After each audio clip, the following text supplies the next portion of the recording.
Hi, welcome back to the DPAF Career Question Series. Today's question is submitted by Robert, who lives in Wichita, Kansas.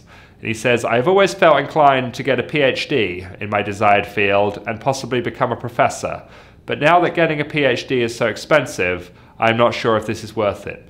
Is a PhD still worth the time and money you must invest? Well, the answer to that question is, how much are you going to earn? How much does the PhD cost, number one, and how much do you expect to earn as a result of having it versus how much would you earn if you did not have it, and measure that out over the course of your career, which is going to be decades long.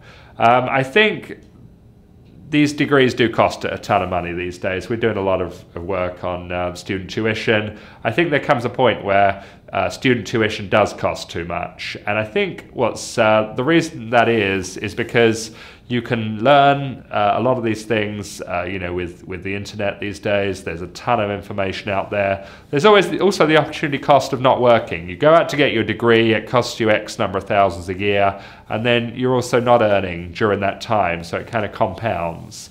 I think you've got to think carefully. If you're doing a PhD directly after a BA or a master's and you haven't had any work experience and you spend more and more years in education, you're missing out on an opportunity to do real work and interact with the real economy.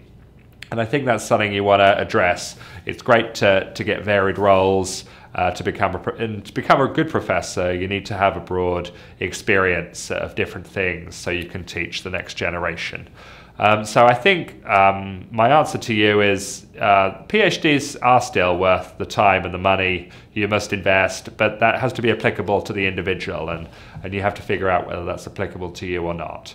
So I hope this answer helps. I know it's a bit vague, but it's not really clear what PhD is you're doing and how much it costs. And that varies by institution. So thank you for submitting it, and I wish you all the best of luck.